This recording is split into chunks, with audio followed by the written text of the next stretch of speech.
আজ চায়নাদের স্টাইলে চায়নাদের মতো করে সুস্বাদু করে ডিম ভাজবো সেই রেসিপি আপনাদের মাঝে শেয়ার করছি। দেখতে পাচ্ছেন কত দারুণ হয়েছে, খেতে দুর্দান্ত টেস্ট। হ্যালো এভরিওয়ান, আসসালামু আলাইকুম, welcome back to my channel. আশা করি দূরের ও কাছের বন্ধুরা ভালো আছেন। আল্লাহর রহমতে আমরাও ভালো আছি।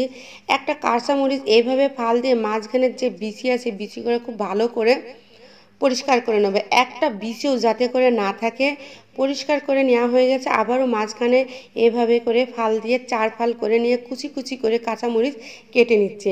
কুচি কুচি করে কাঁচামরিচ কেটে নিলে ডিম ভাজি খুবই দারুণ হয়, স্বাদ দ্বিগুণ বেড়ে যায়। আর একটা পেঁয়াজ এভাবে করে খোসা ছাড়িয়ে মাঝখানটি ফাল দিয়ে আমি আবারও কাঁচামরিচ কুচি করে কেটে নেব। দেখতে পাচ্ছেন কীভাবে করে কুচি করে কাঁচামরিচ কেটে নিচ্ছি। তো আমি এই ডিম ভাজি রেসিপি আগে নিজে করেছি, করার পর খেয়েছি, তারপরে খুবই মজা হয়েছে।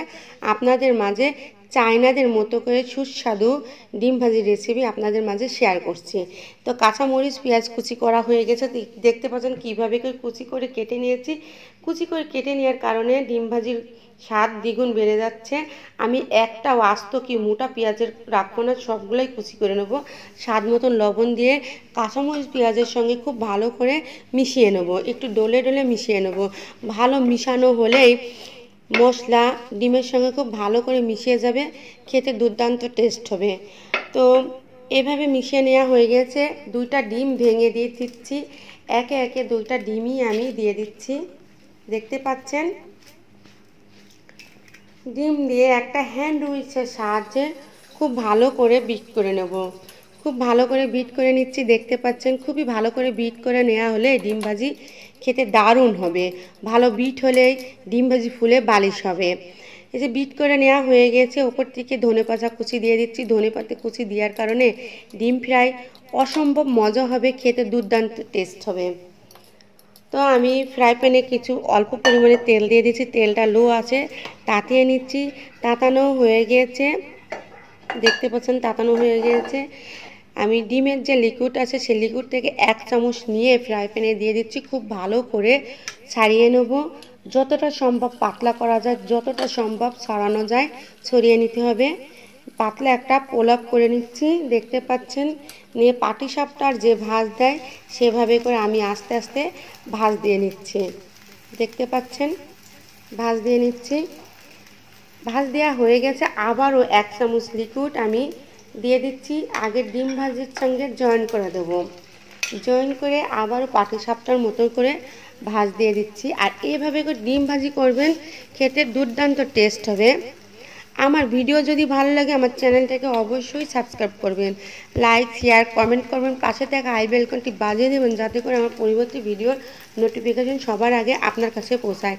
একটা ভিডিও করতে কিন্তু অনেক কষ্ট হয়, ভিডিও করো ভয়েস দাও, অসম্ভব কষ্ট হয়। আর ভিউজ যদি না হয় আরও কষ্ট হয়। আপনাদের ভিউজের মাধ্যমে আমরা উৎসাহ পাই, নতুন নতুন ভিডিও দেওয়ার চেষ্টা করি। তো আমার ভিডিও ভালো লাগলে আপনাদের বন্ধু মহলে ছড়িয়ে দেবেন, শেয়ার করে দেবেন। অবশিষ্ট যে ডিমের লিকুইড আছে আমি আবারও দিয়ে ছড়িয়ে দিচ্ছি, আর আগের ডিম ভাজির সঙ্গে জয়েন দিয়ে দিচ্ছি। দেখতে পাচ্ছেন একবার হলেও আপনারা বাসায় এভাবে করে ডিম ফ্রাই করবেন, খেতে দুর্দান্ত লাগবে। এভাবে করে পাটিসাপটার ভাঁজ দিতে দিতে দেখা যাচ্ছে ডিমটা কতটা দারুণ মোটা হয়েছে। খেতে ডিম ভাজি একটু একটু মোটা হলে খেতে দারুণ লাগে, দেখতে পাচ্ছেন অসম্ভব মজা হয়েছে। আমি সার্ভিং ডিশে উঠিয়ে নিচ্ছি, নিয়ে এভাবে করে ডিম কেটে নিচ্ছি, এভাবে করে কেটে নিচ্ছি, খেতে দারুণ লাগছে। আর এটা হয়েছে সম্পূর্ণ একটা কেকের ধরন। কেক খেতে যেমন মজা লাগে সে কেকের মতনই মজা। এটা কারোর সঙ্গে খেতে মজা লাগবে না, একা একা খেতেই ভালো লাগবে।